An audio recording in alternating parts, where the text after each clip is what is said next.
Good day, everyone. My name is John Destacamento. I'm a practicing lawyer, and I used to be part of the Freeman newspaper. The Freeman is a community newspaper based here in Cebu. I was with the paper for 11 years. My last designation was as an assistant news editor. Before that, I was also a campus journalist. I was able to join in the division, regional, up to the national level. And in 2005, I was the national champion in sports writing English category in the 2005 NSPC that was then held in Surigao City. Right now, I am teaching journalism courses at Cebu Normal University, and I'm also practicing my profession as a newly minted lawyer of the Supreme Court. Now, today, I'm going to talk about copy reading and headline writing. And this is actually a four-part lecture series on the topic of copy reading and headline writing as a category in campus journalism, particularly in the school's press conference of the Department of Education. So before anything else, I would just like to emphasize that copy reading and headline writing, particularly the use of symbols in this category, is already now an obsolete practice. I would dare to say that I think no news organization in the Philippines is using these symbols in copy reading or copy editing the news articles for publication purposes. The use of symbols is very 1970s, 80s, 90s to early 2000s. Right now, the way that it's done in our newsrooms is that from the emailed stories of the news writers, the copy editors will just have to access it, copy the news article, the copy or the draft of the news writer to Microsoft Word, and then the copy editor will just have to edit uh, there using the Microsoft Word software or application. So that is the use of symbols and the requirement to provide printers directions. Those are actually already obsolete practices. But since the Department of Education continues to use symbols in this contest, copy reading, then we have to know these traditional copy reading symbols for purposes of the contest. So my lecture will be okay. So these are some of the campus journalists or copy readers from Central Visayas. And we're proud to say that over the last 3 years, except last year in 2023, Central Visayas has been producing the first placer in the copy reading and headline writing contest of the in the National Schools Press Conference, at least in English secondary category. So these are some of the faces of our winning NSPC copy readers from Central Visayas. So my objectives in this lecture are several. First is we would learn the essence of copy reading as a category and try to differentiate it from other areas of journalism. Second is we would like to know basic copy reading symbols and their application.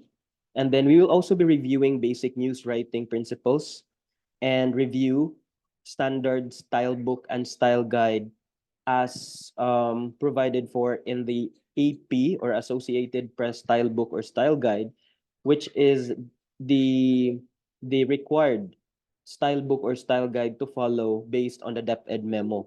We'll also be learning how to write effective news headlines because that's also an important part of this category.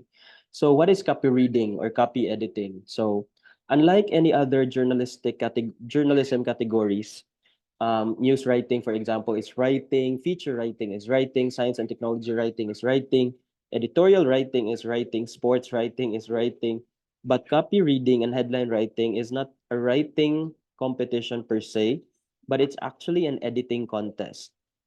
It's an editing contest in the sense that the participants, the students, will be given an erroneous news article and then organize that news article, correct the errors of facts, grammar, spelling, style, and punctuations in that erroneous article and provide headlines, two alternative headlines for the article, and as well as prepare printer's direction for the said article. So, but what is copy reading? Basically, this is spotting and correcting errors in the news article using the copy reading symbols and then providing an appropriate headline thereafter. So where does copy reading and headline writing figure in the general chain, in the chain of in the step-by-step process of producing the newspaper? So so of course the production of newspaper begins with the assignment of a coverage by the assignments editor to the news writer or news reporter. So after getting that assignment from the assignments editor, the news writer will then have to cover the coverage. This is the part that is called data gathering. So after doing field work and gathering the data, interviewing sources, the news writer is now ready to actually write the news. But the news article written by the news writer is not actually perfect. And the reason for this is because most news writers um, they are actually new to the industry. These are fresh graduates, usually from mass comm or journalism courses. So while they have the theoretical background, to be able to to be able to be effective in their chosen career as news writers, but because they don't have the the required experience as to how news articles are to be organized, how news articles are, how to properly angle the news articles, what's the what are the what what other fundamentals or what other practices, real life practices are being applied, which may not have been taught to them during their college days. So that is why news writers need need another set of eyes in order to gatekeep their articles. And even the seasoned news writers, they actually still need copy readers and editors in order to like double check their work. This is just part of the gatekeeping mechanism inside the newsroom, just to make sure that what is published is accurate and as much as possible it's free from all forms of errors. So the copy reader or copy editor actually steps in after the news writer is done submitting his or her work, because it's the copy reader that will now edit the work of the news writer. And then after copy reading, the copy read or copy edited article will then have to be layouted by the layout artist, and then the layout artist will have to print a sample page of the page that he did, and then that sample page will be shown to the copy editor assigned for that page, and then that page will also be shown to the other senior editors and to the proofreader eventually before it will see print eventually, or before it will be published in the newspaper. So that's the more or less the process involved in the production of the newspaper. Now, here are some of the qualities of an effective copy reader. First, you must be proficient in English and Filipino language. We often hear that um, the copy readers are simply the best students in their classes or in their schools. And rightly so, because again, copy reading involves higher level of skill compared to your ordinary writers. I mean, the core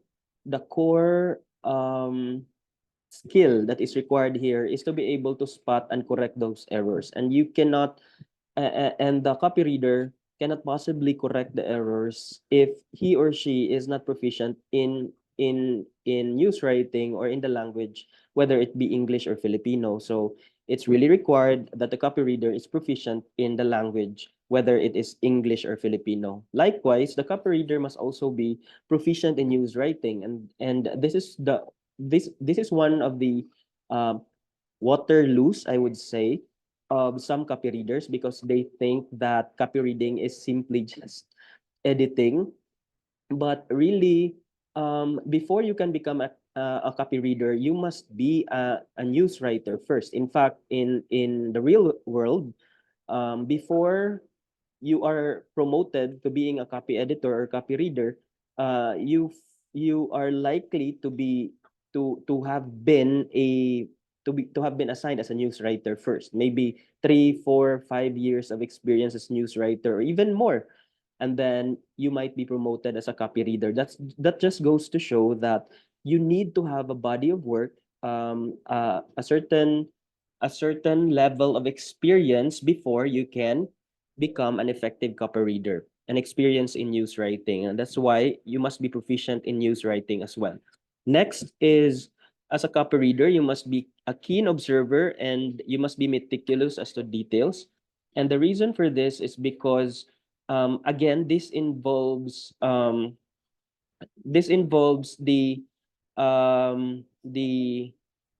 discovery of some errors. I always like to tell students that when I make the contest material, my job or my objective is always to deny them of every point. That's why I try to make it as tricky as possible. And their job as copy readers is to prove to me that they're worthy of a placement, of a rank in the top 5 or top 3 or top 7, whatever that may be. So they must be keen observers. They must be meticulous, because the contest is simply designed to be like that. Um, yes, there may be some very conspicuous, very obvious and glaring mistakes and errors, but there may also be some errors that entail, looking deeper into that entail a second look, errors that you might not the copy reader might not find at first reading or first glance. So if they're meticulous, then they can see through the tricks and the errors that the copy reader is mm, trying hard to, like, that the judge, is trying to apply, or to include in the contest. Also, the copy reader must be knowledgeable with the copy reading symbols. I think we've already mentioned that as far as the DepEd memo is concerned, we still have to use the traditional copy reading symbols, particular particularly those under the Associated Press. And likewise, you must be a master headline writer, and headline writing for online journalism is different from print journalism. And later on, you will know the difference why headlining for print journalism or newspaper journalism is a bit narrow in scope, and it is more restrictive, especially considering the space constraints in newspaper compared to online journalism. Now, so the first part of this four-part lecture series on copy reading is a review on the fundamentals of news writing. And again, it's very important to review these principles in news writing, because what you are going to copy read is a news article. And there's a saying that goes, one cannot give what he does not have. And so you cannot possibly correct the news article when you yourself don't know how to write the news article yourself. So it's important to know some of these basic principles in news writing before delving into copy reading proper. First, let's talk about the structure of a news article. So the news article is actually structured.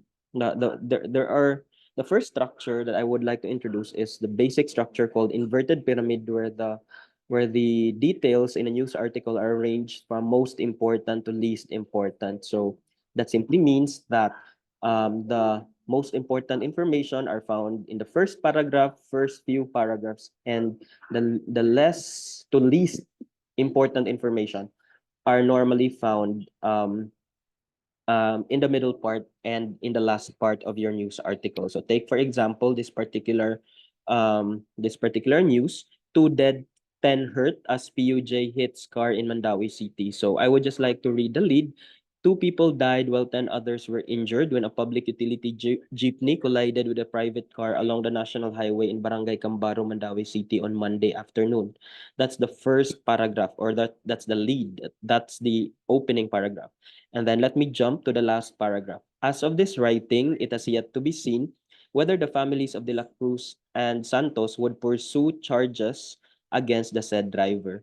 So if we compare the first and the last paragraphs in this news article, obviously the first paragraph contains the more or the most important information first. It contains the fact that there were two people who died and that there were 10 other people who were injured because of the collision between this PUJ and a private car along this national highway in Cambaro, Mandawi City on Monday afternoon.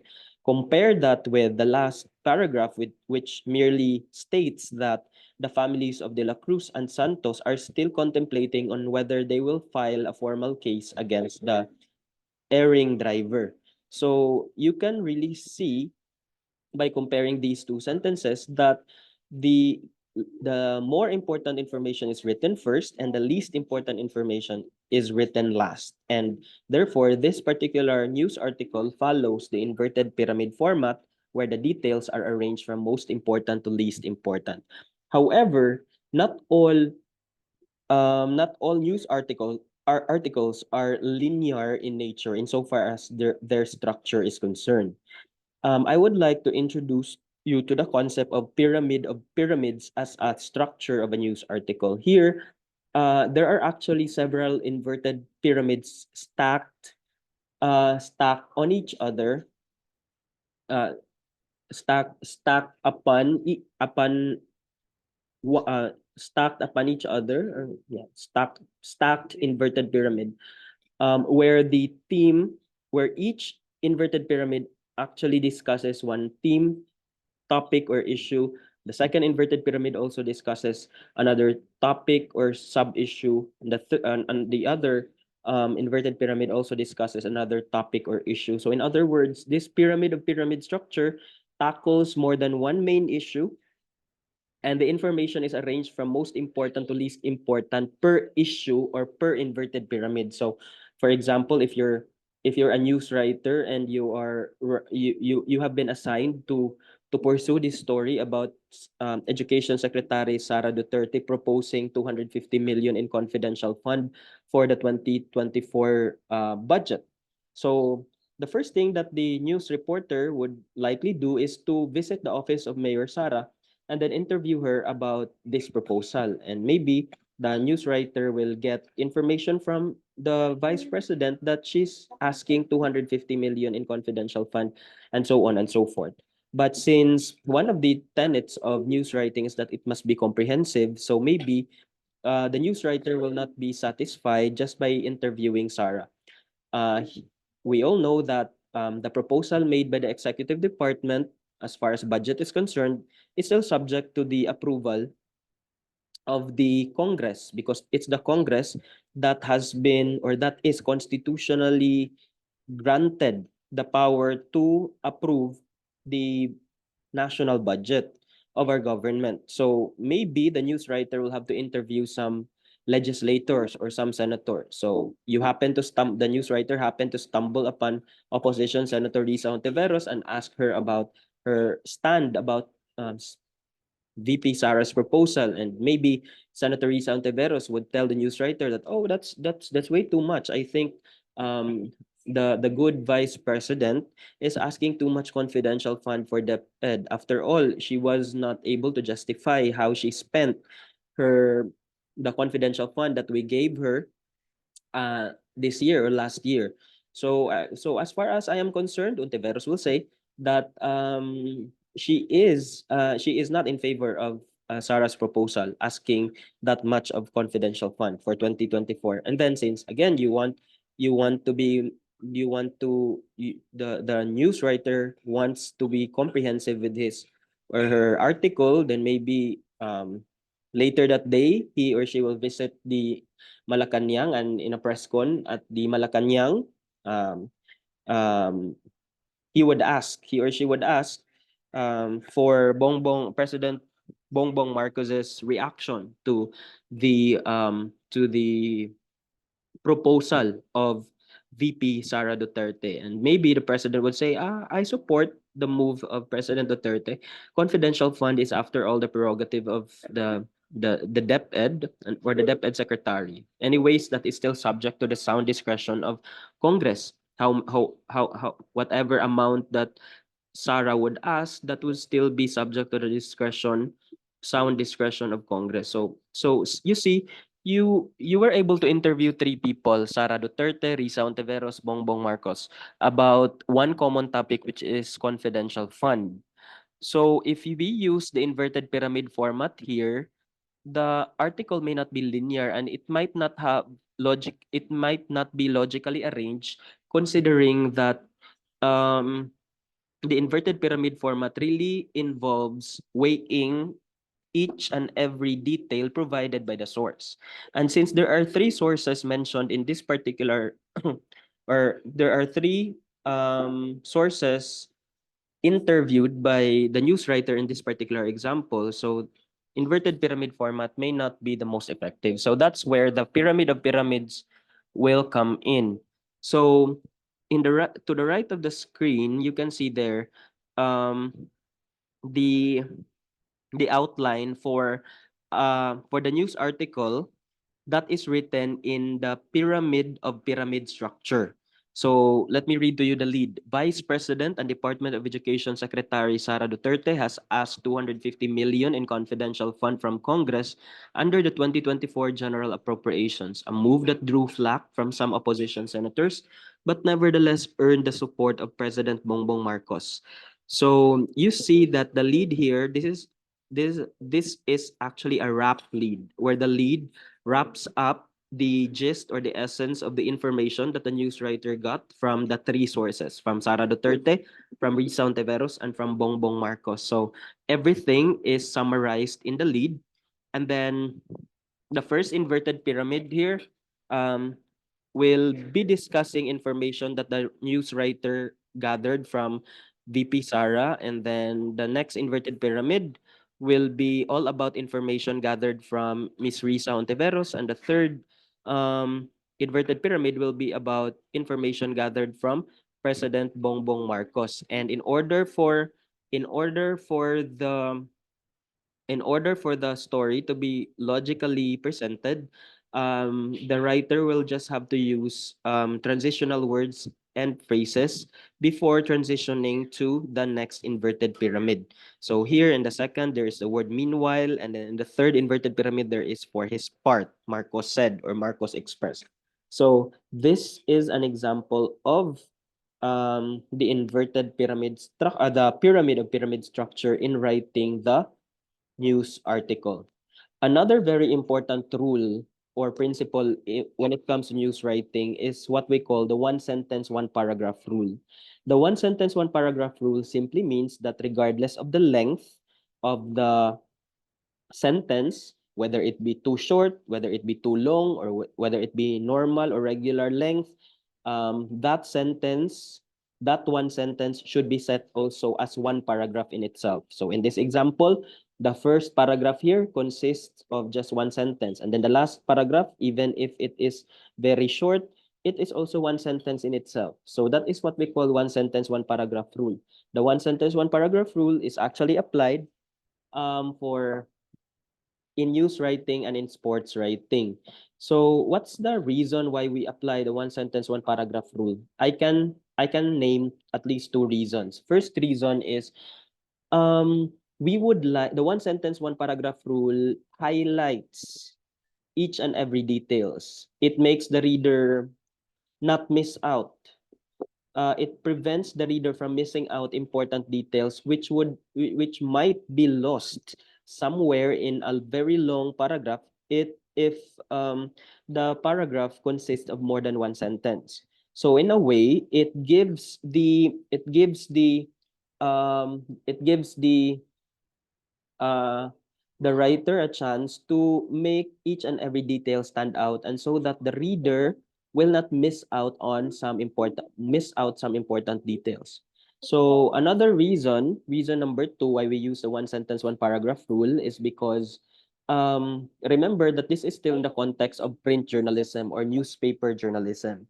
So if we use the inverted pyramid format and one sentence, one paragraph rule, um, um, it's very it would be very it's easy on the eyes if this rule is applied, because imagine if the entire news article consists of only one paragraph and the paragraph consists of 10 sentences. Diba? If we lay out that particular long paragraph consisting of 10 sentences, it's very heavy on the eyes because all you see is the sea of text inside a column. But if you set it as one sentence, one paragraph, then the reader can still see, because there are some indentions for every paragraph. So the reader would still see some white spaces in between paragraphs and somewhere in the columns, and that would really facilitate that may help facilitate in their understanding or comprehension of the news article. So that's the first part in this four-part lecture series in copy reading and headline writing. See you in the next video or in the next part. Thank you.